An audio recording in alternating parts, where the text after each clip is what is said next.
Good morning, everybody. What I'll do is I'll just give you a little bit of a sense of what we want to try and achieve with this panel between now and your coffee break. All of you are here because you've got business ideas and you want to turn those into businesses, and that means that you're developing services and or products that you want to be able to sell to somebody. In order to be able to sell them, you really need to understand the marketplace that you're selling into, what the access points are and how that works. And if you're selling into healthcare systems, that is a very different proposition from a company that is, say, operating in the fintech space that could be selling directly into a bank. So what we want to do over the course of the next 40 minutes or so, I'm guessing, yeah? Okay.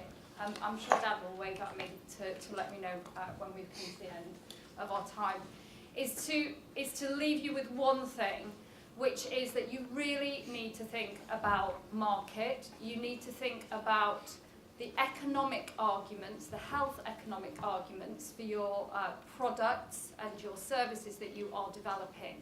And that needs to be part of your plan, in all elements of your plan. And I guess to jump to the end, what I would urge you to do is to ensure, as you go away and work with your mentors over the course of the next weeks and months, is that you really keep this in the back of your mind. So having said that, let me tell you who I am. I'm Sarah. I am the CEO, I think it says COO up there, but I actually was made CEO just before Christmas, of something called MedCity. MedCity is a supporter of the One Start competition. We are a partnership between the Mayor of London and academia and the NHS through something called Academic Health Science Centres. We've got 3 of them in London, focused around King's Imperial and UCL, one of them in Oxford and one of them in Cambridge. And we work across London and the southeast of England, and we are looking to grow the contribution that life sciences and healthcare is making to the economy of the UK. So I'm going to ask my colleagues here to introduce themselves, say a little bit about what they do in the organisations they work in, and how they play a part in working on this issue of health economics and market access. So Chris, could I start with you, please? Sure. Chris Hoyle, I work at AstraZeneca. I work in the global team. I support payer evidence and pricing.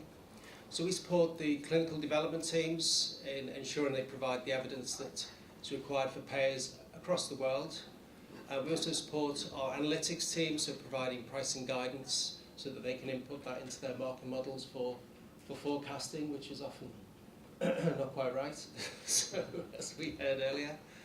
And we support the national marketing companies directly, so a diverse set, the evidence they require is very different, and it's quite a challenge, so it's really a case of ensuring you work closely with them.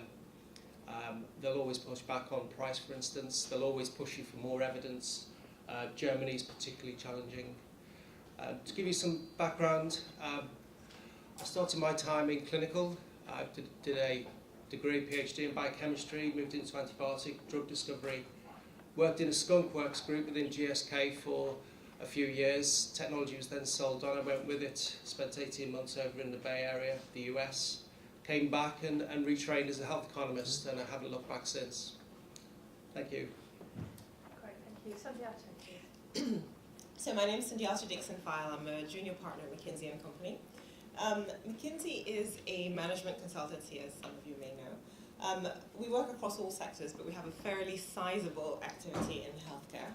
And that is extremely broad as well. So it ranges from serving entire health systems, so literally at government level, through to serving regional health systems, hospitals, primary care groups, pharmaceutical companies, biotech companies, medical product companies, health insurers, drug distributors. So literally we cover the entire value chain across healthcare and across a very broad range of topics as well. So it ranges from strategy through to performance improvement, through to sort of functional work, finance, corporate finance, marketing, manufacturing, etc. In the UK, we do some quite exciting work, both in the public sector and in the private sector.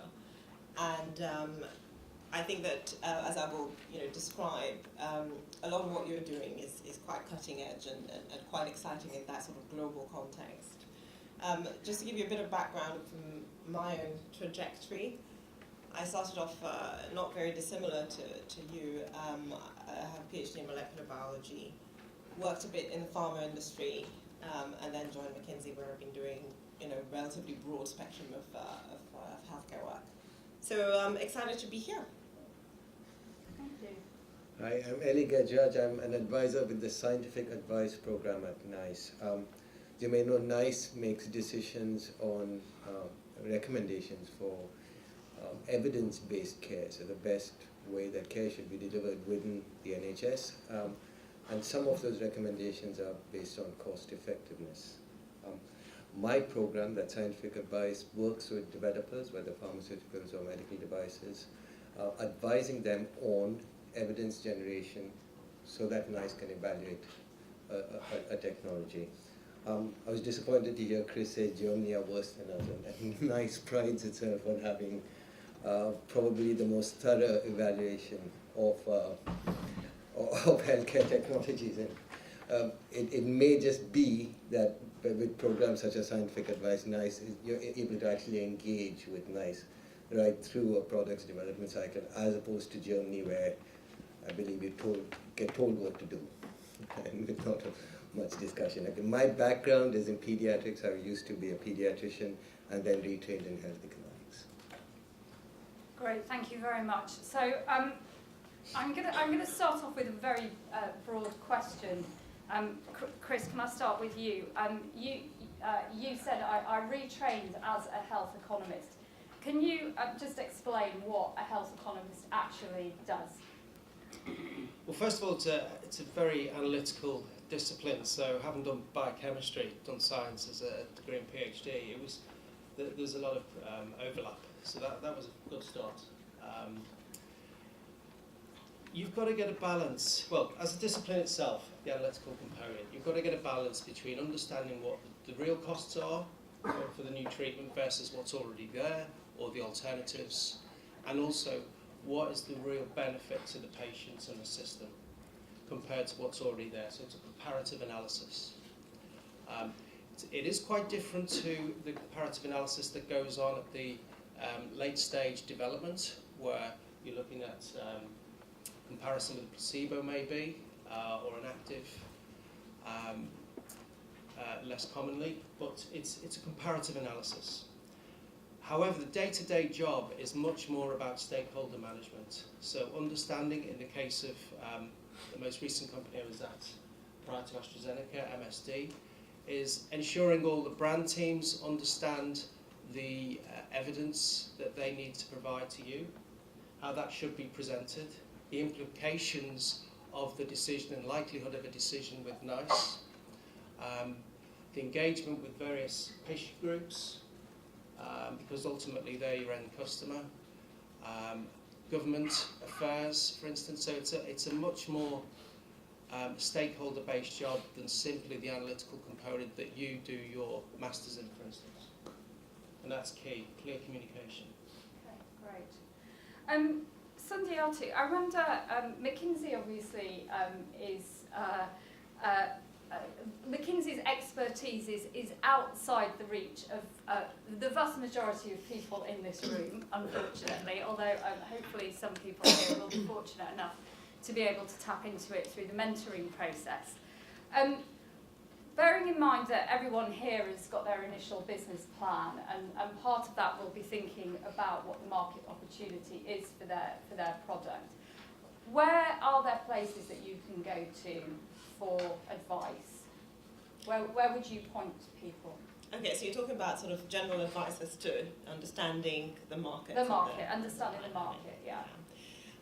So I mean, I think I'd first just sort of reinforce the importance of understanding the market that you're going into, because I think you need to really take a step back and see yourselves as part of an ecosystem in healthcare, which has been a success story over decades, but which is facing significant challenges. You're all aware of the challenges that financing poses. And I think that in seeing how your product is going to fit into this market, there's a real need for you to take that step back and kind of see the overall evolution of health economies worldwide. And I think that's where your question comes from, which is, in other words, how can you become familiar with the big trends that are shaping health economies worldwide? I think it's quite sort of country specific. For example, for the UK, the NHS has quite a lot of websites and sources of information which will describe the strategy for the NHS, for example. Some of you may have heard of the 5-year forward view, which was the most recent strategy for the NHS. So that is all on the NHS website.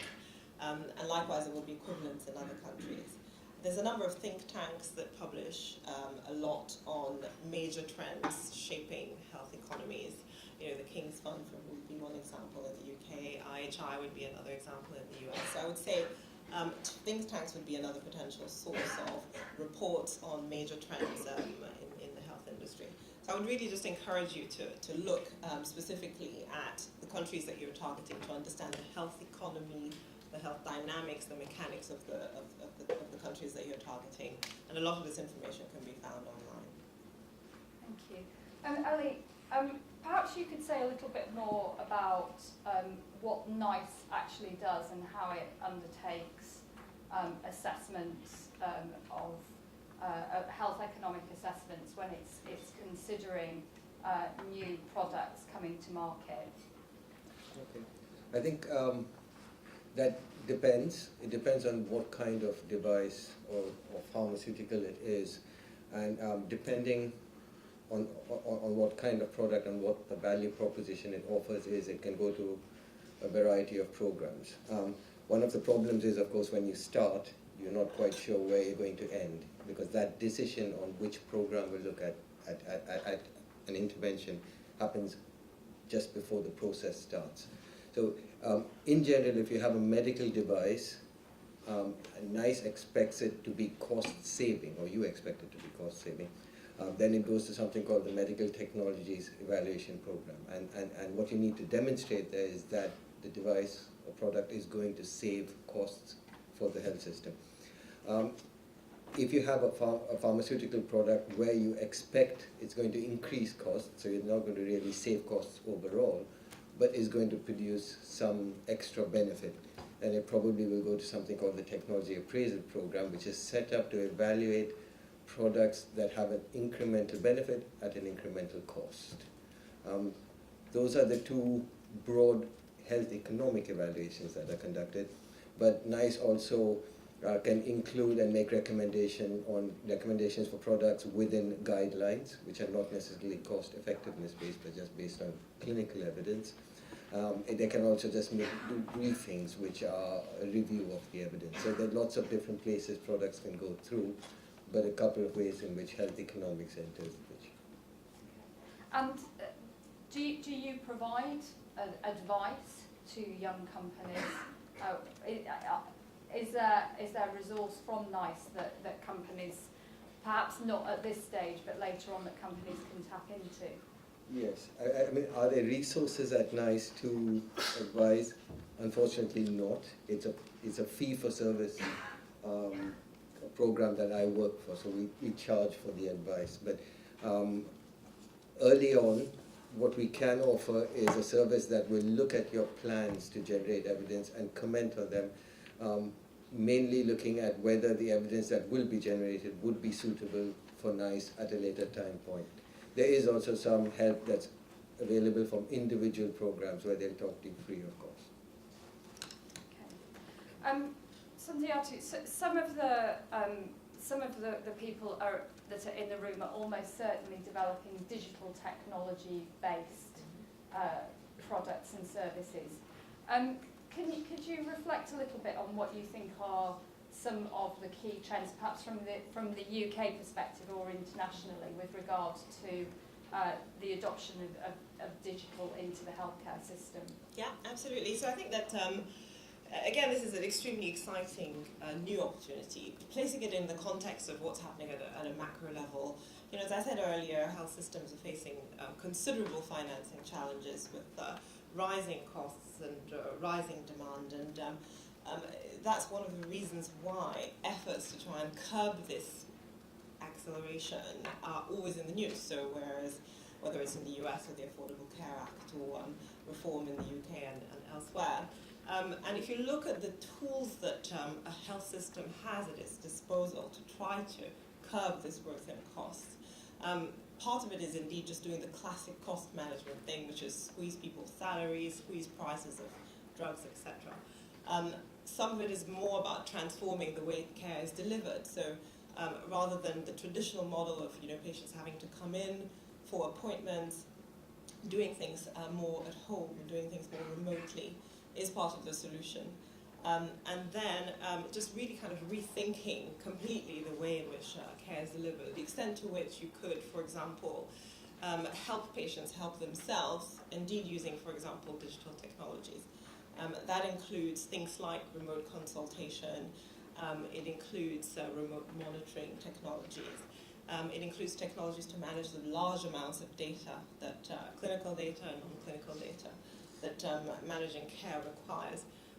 All of this creates a massive opportunity for digital technology, and that is a very, very broad-ranging opportunity. So it ranges from operational tools in, for example, hospitals or in care delivery points of care, which include automation, tracking of samples in labs, remote surgery, through to patient-facing technologies of the kind that I've mentioned, remote telemonitoring technology, etc.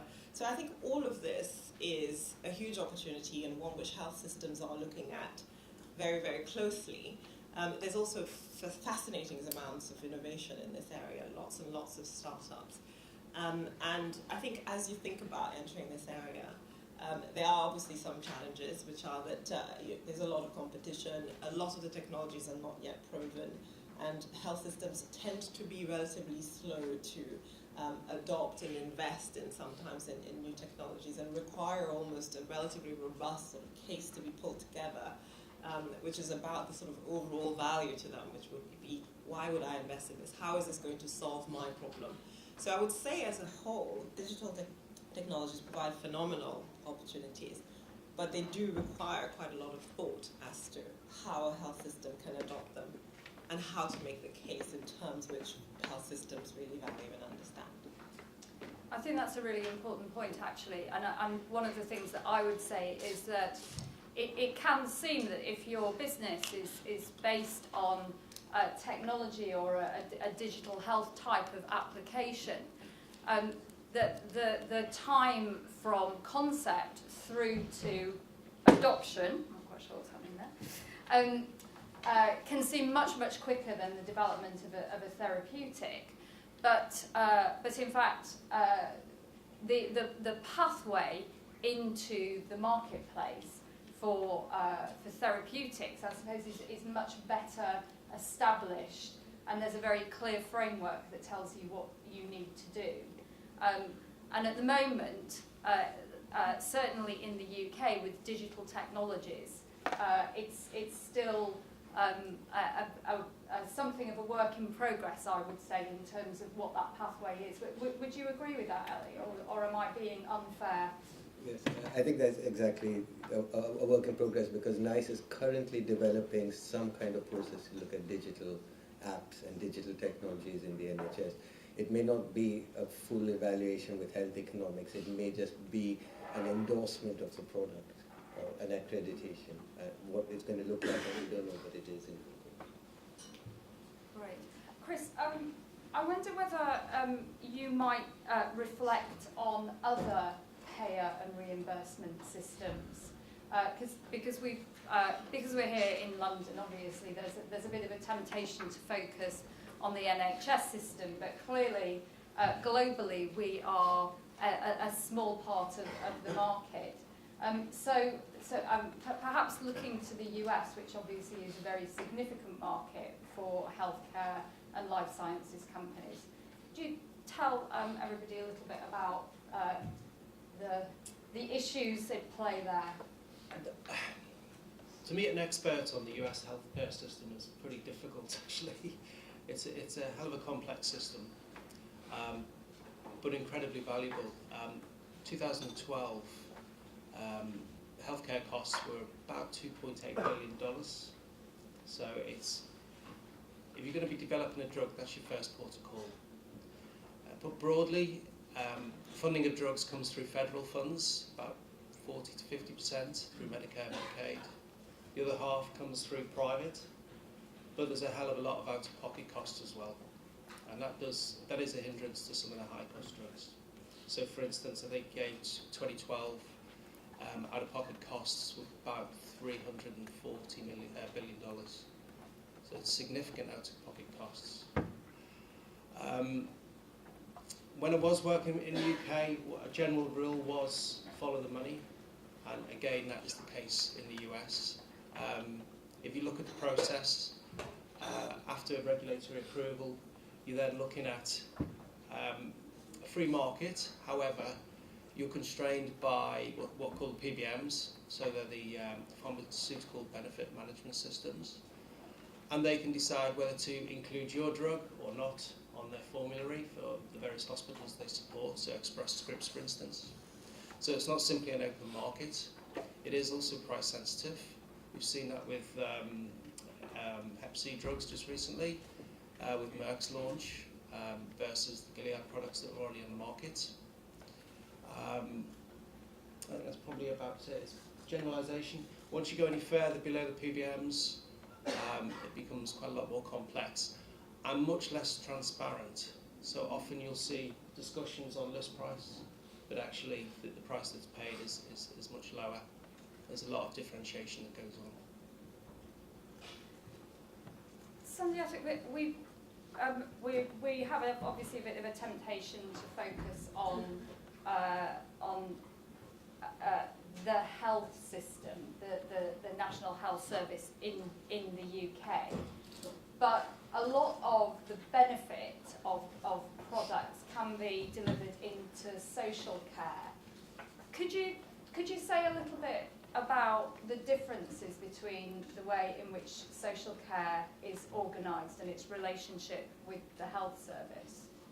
Sure. So I think the UK has a relatively good delineation in a way between health and social care. The concept of social care is sometimes a little bit less easy to grasp in other health systems. So for example, social care in the UK would be, let's say, an elderly patient is unable to cook his or her own meals.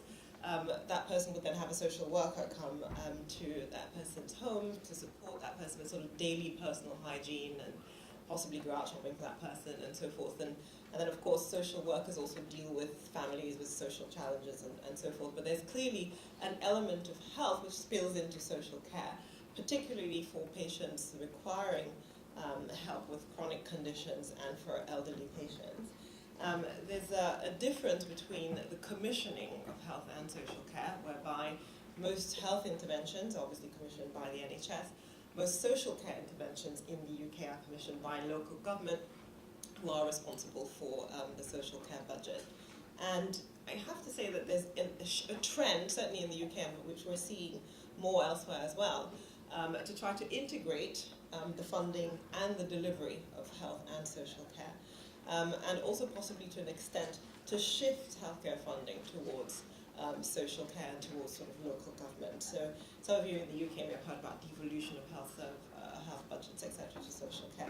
But I think from your point of view, what this creates is an opportunity for you to sort of expand your potential target market and think about potential opportunities to support management of patients with chronic conditions across the health and social care continuum, as well as develop tools to help elderly patients just sort of cope with their everyday life.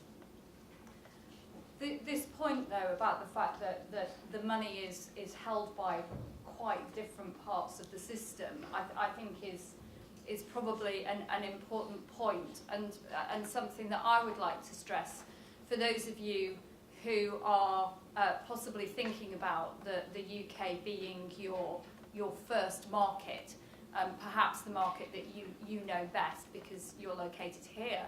And I recognise that not all of the teams are based in the UK, but there's often a view that the NHS, it's portrayed politically as a single payer system, which then can lead you to think, well, actually, if I can find my entry point in, then the adoption of my innovation is going to be straightforward. One of the things that I think is really important to be aware of is that the NHS, although it's one organisation bound by common practice and common organisation, is actually made up of lots of individual decision-making bodies. So if you look at an individual hospital or you look at a GP practice, they are actually independent businesses effectively in their own right. And because you get an entry point into an individual trust, and depending on the regulatory pathway for your innovation, the potential for that to be adopted and prescribed through that individual institution, it is not automatically the case that means that the trust down the road is going to make the same decision. This, I think this is particularly the case for non-pharmaceuticals, non-drug-based products, that part of this understanding about how you move into the NHS and how you grow a market is actually something that really needs to be thought about. Because certainly in the work that we do with MedCity, we come across a lot of entrepreneurs who don't really get that and don't really understand the fact that it is actually an incredibly fragmented marketplace, and that needs to be part of your market access plan, thinking through those sides of things. And I would also say that the reason that I asked Sandiati the question to talk a little bit about social care is going back to the issue of developing the health economic arguments around what your technology, your innovation is going to do. It may well be that your product reduces length of stay, let's say for argument's sake, within an acute care setting. But what that might mean is that that cost is going to be added on in the social care setting. So these are important elements that need to be thought through, and the question of who prescribes, who is the organisation that is responsible for procuring your innovation and then getting it to the patient is really, really important in terms of understanding whether that organisation is also going to reap the benefit through either improved outcomes or greater efficiency for the patients that they're serving, or whether actually the benefit is being delivered in a completely different part of the system. You're nodding, somebody else. Yeah. You would agree with that? Yes, absolutely, because the objective of a health system is to obtain value from its spend and to maximize that. However, because of the fragmentation of the funding and of who is actually paying, you're very often in a situation where someone paying for savings may not reap that benefit because the savings are then incurred elsewhere. So a classic example is prevention. You develop a device which helps reduce the incidence, let's say, or the prevalence of diabetes. The budget is responsible, the organisation responsible for the prevention budget is either Public Health England in the UK or local government. However, the savings from reduced prevalence of diabetes flows to the NHS and flows to NHS England, and they're not the ones paying for the invention. And so this is a classic case where the incentives are not sort of in favour of the investment. I think what that means for you is really, first of all, understanding that landscape of who's paying for what and who reaps the benefit. And then secondly, really thinking through what is the whole value argument of my drug? How does it improve value overall? And how can I give a clear sense for what that value is? And then almost think about win-win for the different stakeholders along that kind of value chain. So talk to a little bit there about reimbursement and getting into the marketplace in terms of who's going to buy your innovation. And obviously you're all at the very early stages of your company development and your thinking. And one of the things that's really important is also trying to work out who your competitors are and what they might be doing in this space and how that impacts on your market. Chris, have you got any thoughts about things that you would recommend to the audience about how they might set about thinking about looking at their competitors? I think the first thing is, what's the basic skill set that your competitors have? Secondly, look forward. I've seen many a case where an economic model or a business plan is built on historical data. I've seen it with antibiotics particularly, and we've all heard about the challenging nature of the antibiotics market. From a large company perspective, integrity is massive. You're beholden to your investors to tell them the reality. Recently we saw it with a company, a relatively small company that was a competitor to us, that were less transparent with the information on the results of their clinical trials, and that will destroy you as a company. A huge decrease in their equity value. Put the two together, know your market, know your competitors, and build in how that's going to change. Because as we heard earlier, it's how agile you are. It's not the expertise you have that's important. Ellie Sandiato, do you have any thoughts on that question of how you try and assess who else is out there trying to do a similar thing to you? Yeah, I think that just reinforcing on the point that Chris made, it's not just your product. Your success is dependent also on your understanding of how you get your product to market, on how you can secure access for your product, what your sort of go-to-market strategy is, your market access strategy is, what relationships you build, who you target, who you choose to pilot or partner with to sort of develop a kind of proof of concept, etc. So all of that how is equally important, if not more important, than the what of your product. So it's really trying to get that how piece in place, which also is around what will differentiate you versus your competition. I think from the perspective of NICE, any assessment is always comparative. So you're always going to be compared to what currently exists within the health system. Now the problem is, of course, when you're developing a product, you need to know at your point of entry, which could be a few years down the line, what's going to be in the health system. And that's incredibly difficult to guess. I think in the pharmaceutical space, people generally know. Trials take a long time, trials have to be registered, so people keep an eye out and they know what's coming up. The device space is a lot more fragmented and moves a lot quicker, so it's difficult to anticipate what's going to happen in, say, 2 or 3 years' time. I have no helpful suggestions as to how you can go about doing that. The other option you've got, obviously, is partner up. It might be competitive to you, but it doesn't mean you can't work with them.